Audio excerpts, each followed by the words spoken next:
നമസ്കാരം. പുതിയൊരു വീഡിയോയിലേക്ക് എല്ലാവർക്കും സ്വാഗതം. ഞാനിപ്പോൾ പറയാൻ പോകുന്നത് ഈ യോഗയൊക്കെ ചെയ്യുന്ന സമയത്ത് കാലും മുട്ടും വളയാൻ ബുദ്ധിമുട്ടുള്ളവർക്കും പിന്നെ കാലിലേക്ക് ശരിയായിട്ടുള്ള രക്തചക്രണം നടക്കാത്തവർക്കും പിന്നെ മലബന്ധം പ്രശ്നമുള്ളവർക്കും സഹായിക്കുന്ന ഒരു യോഗാസനത്തിനെ കുറിച്ചാണ് ഞാൻ പറയാൻ പോകുന്നത്. ഇതിൻ്റെ പേരാണ് ഗഗാസനം.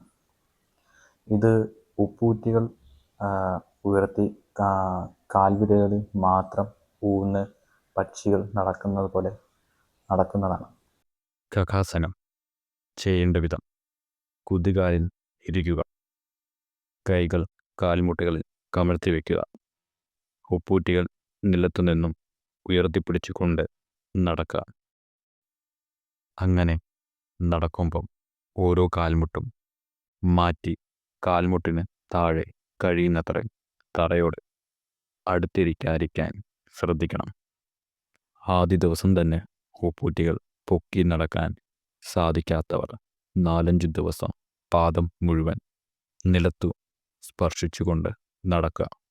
അതിനുശേഷം ഉപ്പൂറ്റികൾ പൊക്കി നടക്കാൻ ശ്രമിക്കുക. ശരീരം ശരിക്കും നിവർന്ന് ഇരിക്കണം. 25 മുതൽ 30 ചുവട് നടക്കുക. ഇത് സാവധാനം ചെയ്താൽ മതി.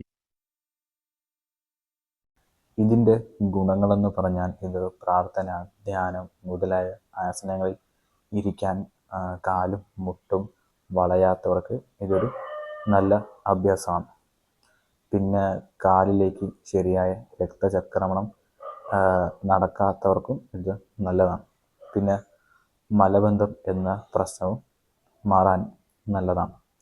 അവരാദ്യം 2 ഗ്ലാസ് വെള്ളം കുടിച്ചതിന് ശേഷം 3-4 പ്രാവശ്യം വീതം ഓരോ മിനിറ്റും ഇടവിട്ട് ചെയ്യുക. ഇത് അങ്ങനെ ചെയ്യുമ്പോൾ ഈ പ്രശ്നം പരിഹരിക്കുന്നതാണ്. ഇത് കാലത്ത് വെറും വയറ്റിലാണ് ചെയ്യേണ്ടത്. അങ്ങനെ ഇത് തുടർച്ചയായിട്ട് അഭ്യസിക്കാം. ഇത് രാവിലെയും പിന്നെ നമ്മളുടെ സൗകര്യത്തിനനുസരിച്ച് നമുക്ക് ഈ ഗഗാസനം എപ്പോൾ വേണമെങ്കിലും അഭ്യസിക്കാവുന്നതാണ്.